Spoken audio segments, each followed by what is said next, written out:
Squad, welcome back. Now, last week I dropped a video asking the question, what type of producer are you?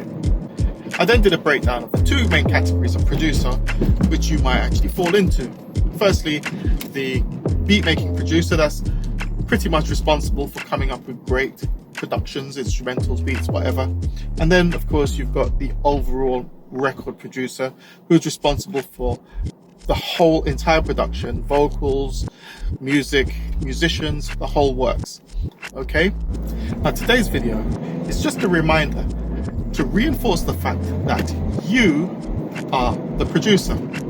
Not your software, not your equipment, not your plugins, not your monitors. It's all about you. Now, before we jump into today's video, I just want to give another big shout out to Sean, who I mentioned a couple of videos back. Unfortunately, on that occasion, I identified Sean as male. And I apologize for that because Sean is very much female, and I'm so grateful for you being a subscriber to the channel, and thank you for correcting me in the comments. I do appreciate it. Also, I just want to say it's so impressive to hear that you are releasing your music now, and I'm looking forward to getting a link from you so I can check out your stuff and give you some feedback. Anyway, squad, it's that time, so let's jump in.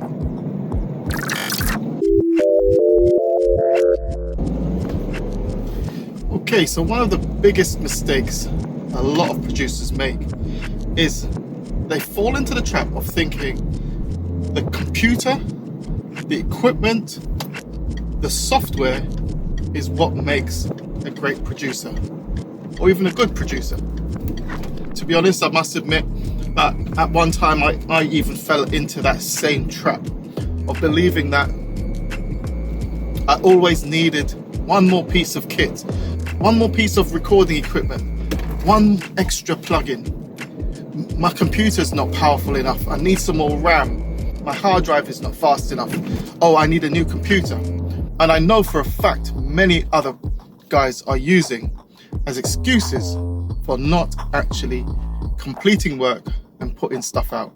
You know, there's an old saying, a bad workman blames his tools or her tools.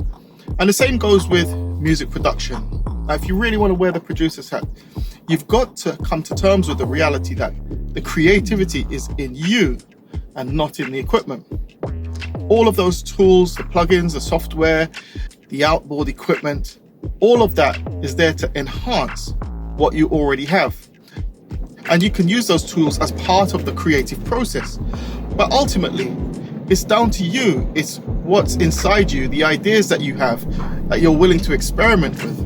I'm sure you've heard of guys from the early 2000s who released absolutely massive songs which were produced on an old PlayStation using very, very basic software. Now, the PlayStation itself was simply a tool used to get the job done. The creativity, the ideas, and the music came from the person producing the track. So as I said in the first video in this series, you've got to decide first of all what type of producer you are or want to be. And once you've decided that, you've got to make a decision not to use excuses. Is it simply procrastination or just fear? See, one of the major problems that we have as human beings is the fear of failure. And that affects musicians and producers just the same as anyone else. And it can be very daunting if you're involved in music as a producer and you've come up with a catalogue of songs. And the worry is, will you be accepted? Are your tracks going to be liked by others? And you might be forever second guessing yourself. Are you good enough? Are the songs good enough? How do they compare to other people? And these things will serve simply to undermine your confidence. One of the best ways to actually get started is to get started. It's like standing on the edge of the swimming pool or diving board. In order to actually remove the fear, you've actually got to jump in. And you'll be able to assess how successful your productions are once you've released them. Until you release them, there's no way at all for you to determine how successful you are or you're going to be. Now, the bottom line is this: figure out what type of producer you are. Then figure out whether or not you're making excuses for not releasing your material. And if you find that there's always one thing that seems to be missing from your setup, from your studio, from your operation, then make a decision to go without it. Find a workaround, because in reality, you don't actually need this. All you need is yourself, your creativity, your talent, and your determination to succeed. Get your stuff done and get it out there.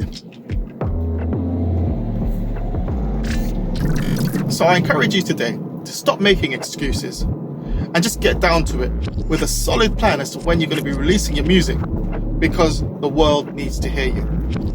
Until next time, I'm Dr. Deuce. Peace.